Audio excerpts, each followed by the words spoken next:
Hello student, in this video we are going to discuss the 5 marks and 10 marks important question answers and how to write for any questions key points of university.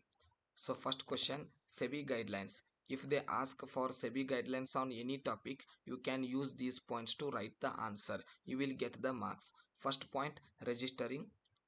Second, complying with the Companies Act. Third, following legal process. Next, compliance with regulations. Conduct fair business, control, management, administration. So these are the key points for whenever they ask for the guidelines of SEBI. Then function question. So functions of broker, functions of SEBI, functions of stock exchange, like etc. Like if they ask on the functions, you can use these points to get the marks.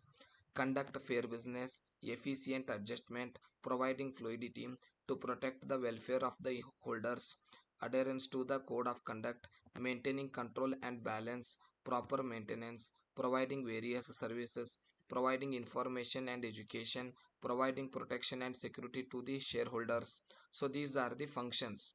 Then if the questions is asked on the objectives, you can use these points to get the marks. Market provision, facilitating business, financing, providing transparency, achieving growth and development, taking control, efficient management, to protect investors' interest, to safeguard the interest of investors. So last one, advantages and disadvantages. Any question that is asked on the advantages and disadvantages, you can use these point. First one, advantages. Advanced technology, business is more profitable, time saving, direct participation, protection and security. Disadvantages, high cost, fear of loss, instability, fraud and intermittency. So these are the advantages and disadvantages.